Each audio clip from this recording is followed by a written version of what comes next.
Hello everyone, welcome back to the channel. आज हम कर रहे हैं TS Grewal class 12th accountancy chapter number 2 partnership fundamentals का unsolved question number 84 which is based on minimum guarantee. It is given on page number 2.97। इस question की summary कुछ ऐसी है कि टोटल 3 पार्टनर्स हैं, Asgar, Chaman and Dholu, and the profit sharing ratio between them is 4:2:3। 1 अप्रैल 2020 को इन partners की कैपिटल दे रखी है 6 लाख, 5 लाख एंड 4 लाख रिस्पेक्टिवली।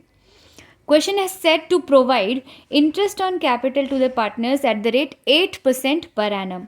तो इंटरेस्ट ऑन कैपिटल हमेशा ओपनिंग कैपिटल्स पे ही कैलकुलेट होता है। तो here we have the figure of opening capitals directly. So 6 lakh का 8% 48,000, 5 लाख का 8% 40,000, 4 लाख का 8% 32,000। इस तरह से हमने निकाल लिए इंटरेस्ट ऑन कैपिटल्स। और सैलरी प्रोवाइड करनी थी चमन और ढोलू को, असगर को नहीं देनी थी। चमन को देनी थी 7,000 पर मंथ, तो it is 84,000, and to Dholu it is 10,000 per quarter, that means 40,000। Also the question has said कि आपने ढोलू को, जो थर्ड पार्टनर है, इसको प्रॉफिट गारंटी कर रखा है। क्या कि उसका जो शेयर ऑफ प्रॉफिट होगा और उसमें उसकी सैलरी ऐड कर दें, तो ये दोनों मिलाकर मिनिमम 1,10,000 रुपये होना चाहिए per annum, excluding interest on capital but including salary. The line given in the question is the share of profit to Dholu excluding interest on capital but including salary. मतलब the total of profit and salary should be minimum 1,10,000 for Dholu. और अगर ये सब देने के बाद कुछ deficiency रहती है, मतलब अगर टोटल 1,10,000 से कम रहता है, तो वो डेफिशिएंसी कौन बॉन्ड करेगा?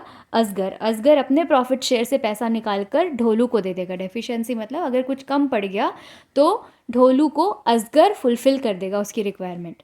इस साल जो 31 मार्च 2021 को जो साल ख़त्म हुआ है, प्रॉफिट हुआ था फर्म को 4,24,000। So this was your question. अब इसका solution, profit and loss appropriation account बना देंगे हम 31 मार्च 2021 का।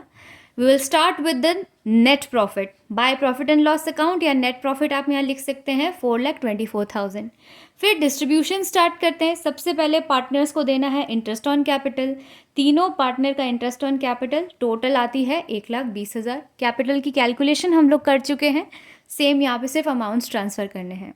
Then we have to give salary to 2 partners which is Chaman and Dholu. Salary हम कैलकुलेट कर चुके हैं 84,000 and 40,000। The total comes to 124 for both the partners. अब जो रिमेनिंग प्रॉफिट है वो पार्टनर्स में बांट कर देखते हैं। तो 4,24,000 में से ये दोनों खर्चे माइनस करने के बाद जो प्रॉफिट बचता है वो है 1,80,000। 424 minus 120 minus 124, you will get 1,80,000। इस 1,80,000 को पार्टनर्स में डिस्ट्रीब्यूट करेंगे इन द रेशियो 4:2:3। तो असगर को मिलता है 80, चमन को मिलता है 40 और ढोलू को मिलता है 60। ये प्योर प्रॉफिट डिस्ट्रीब्यूशन है 1,80,000 का 4:2:3, ये अमाउंट्स आते हैं। तो हम वर्किंग नोट में देखेंगे कि क्या ढोलू को जितना प्रॉफिट मिलना चाहिए था उतना मिल गया क्या। तो ढोलू को प्रॉफिट तो मिल रहा है, यहाँ पे देखिए आप 60,000 का, ओके, और सैलरी मिल रही है ढोलू को 40, मतलब टोटल मिल रहा है उसको ₹1 लाख। लेकिन उसको हमने प्रॉमिस क्या किया है कि हम उसको मिनिमम कितना देंगे? 1,10,000। तो डेफिशिएंसी कितनी आई कि 1,10,000 में से हम सिर्फ 1 लाख ही दे पा रहे हैं, मतलब 10,000 कम पड़ रहा है। तो ये 10,000 हम असगर में से तो माइनस कर देंगे और ढोलू में ऐड कर देंगे। तो असगर को नेट प्रॉफिट मिलेगा 70, चमन में कोई चेंज नहीं 40 ही मिलेगा, और ढोलू में 60 में 10 ऐड होकर हो जाएगा 70। उस तरह से 424 आपका P&L अकाउंट कंप्लीट हो गया। आई होप बहुत अच्छे से आपको ये क्वेश्चन समझ में आ गया होगा। कोई डाउट हो तो कमेंट सेक्शन में लिख के ज़रूर बताएं। Thank you.